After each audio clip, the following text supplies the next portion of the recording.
धीरेन्द्र कृष्णा शास्त्री मध्य प्रदेश के बागेश्वर धाम के पीठाधीश बागेश्वर धाम के धीरेन्द्र कृष्ण शास्त्री की चर्चा देश विदेश तक है। वे पर्ची निकालकर भक्तों की समस्याओं का समाधान करते हैं। धीरेन्द्र कृष्णा शास्त्री भारत के साधु संत और बाबाओं में पंडित धीरेन्द्र कृष्ण शास्त्री सबसे अधिक चर्चा में रहते हैं।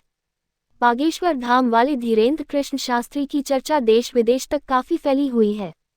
आज आपको बताएंगे कौन है धीरेन्द्र कृष्ण शास्त्री, कौन है पंडित धीरेन्द्र कृष्ण शास्त्री। पंडित धीरेन्द्र कृष्ण शास्त्री मूल रूप से मध्य प्रदेश के रहने वाले हैं। कहा जाता है कि बागेश्वर धाम सरकार के पीठाधीश्वर धीरेन्द्र शास्त्री को हनुमान जी के साक्षात दर्शन हुए हैं। अपने चमत्कार के कारण महाराज धीरेन्द्र शास्त्री दुनिया भर में जाने जाते हैं। ये अपने भक्तों की समस्याओं का समाधान पर्ची द्वारा करते हैं। ऐसा माना जाता है कि जो भक्त बागेश्वर धाम में अर्जी लगाता है, उसकी सभी समस्याओं को उपाय धीरेन्द्र शास्त्री एक कागज में लिखकर बताते हैं।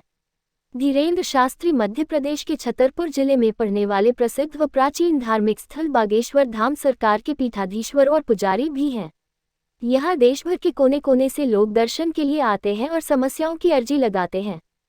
इसके साथ ही महाराज धीरेन्द्र कृष्ण शास्त्री विख्यात कथावाचक भी हैं और दिव्य दरबार लगाते हैं। बागेश्वर धाम में पीढ़ी दर पीढ़ी प्रसिद्ध संत दरबार लगाते आए हैं। धीरेन्द्र शास्त्री से पहले उनके दादाजी भगवान दास गर्ग यहाँ दरबार लगाते थे।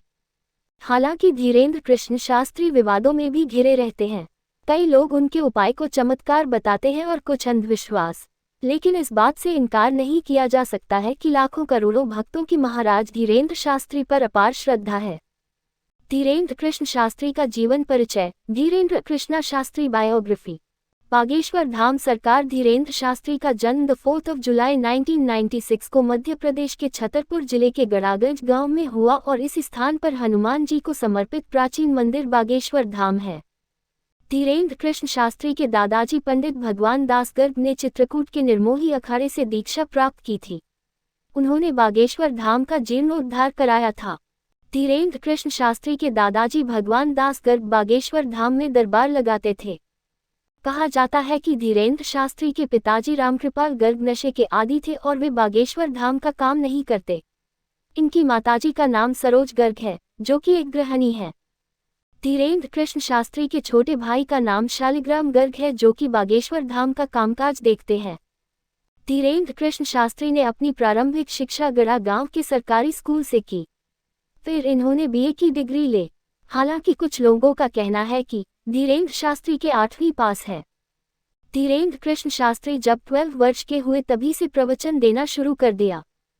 बागेश्वर धाम सरकार धीरेन्द्र शास्त्री पर बालाजी हनुमान की असीम कृपा है और उन्हें कई सिद्धियां भी प्राप्त है। नोएडा बागेश्वर धाम सरकार के पीठाधीश्वर विख्यात कथावाचक पंडित धीरेन्द्र कृष्ण शास्त्री का दिव्य दरबार उत्तर प्रदेश के ग्रेटर नोएडा में 9 जुलाई से 16 जुलाई 2023 तक लगने जा रहा है। ग्रेटर नोएडा के जैतपुर मेट्रो के पास दरबार लगेगा। आस्था और ज्ञान के इस महाकुंभ में ज्ञान की डुबकी लगाने के लिए बाबा के लाखों भक्त तैयार हैं। लाखों श्रद्धालुओं और कई वीआईपी लोगों के आगमन को देखते हुए इस भव्य आयोजन के लिए जोर शोर से तैयारियां चल रही हैं। गौरतलब है कि उत्तर प्रदेश में बड़े स्तर पर बाबा बागेश्वर का ये पहला कार्यक्रम है। इससे पहले कानपुर का कार्यक्रम सुरक्षा कारणों से निरस्त हो गया था। आयोजकों का दावा है कि बागेश्वर बाबा के 7 दिवसीय दिव्य दरबार में हरेक के लिए खास इंतजाम किए जा रहे हैं। बाबा बागेश्वर धाम की कथा का कार्यक्रम।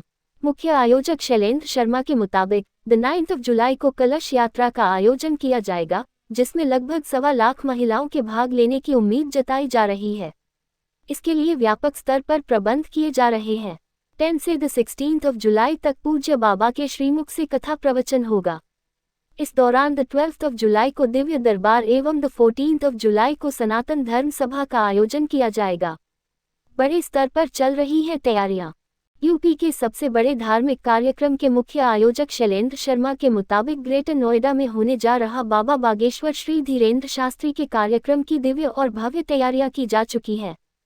4.5 लाख स्क्वायर फीट में 20 लाख से अधिक लोगों के बैठने के लिए वातानुकूलित वाटरप्रूफ जर्मन टेंट लगाया जा रहा है, जिससे बारिश में भी कथा में व्यवधान न हो। जम्मू से कालीनें मंगाई जा रही हैं और कई टन फूल वृंदावन से आएंगे। टेंट में 2000 सीसीटीवी कैमरे और लाइट्स का इंतजाम होगा, बाकी की जगह खुली रहेगी। लोगों के रहने के लिए 200 कमरे बनाए गए हैं। प्रशासन के सहयोग से 10 पार्किंग बनाई गई हैं। लोगों को असुविधा ना हो, इसलिए ट्रैफिक पुलिस से कथा के दौरान रूट डायवर्जन के इंतजाम किए गए हैं। 9 जुलाई से 16 जुलाई तक 24 घंटे आयोजन स्थल पर भंडारे की व्यवस्था रहेगी। इस ज्ञान यज्ञ में 20 लाख से अधिक श्रद्धालुओं के आने की उम्मीद है। योगी के शामिल होने की संभावना। आयोजनकर्ता शैलेंद्र शर्मा ने बताया कि यूपी के मुख्यमंत्री योगी आदित्यनाथ को भी हमने आमंत्रण भेजा है, उनके शामिल होने की पूरी संभावना है। यूपी और केंद्र सरकार के और भी मंत्री, दिग्गज नेता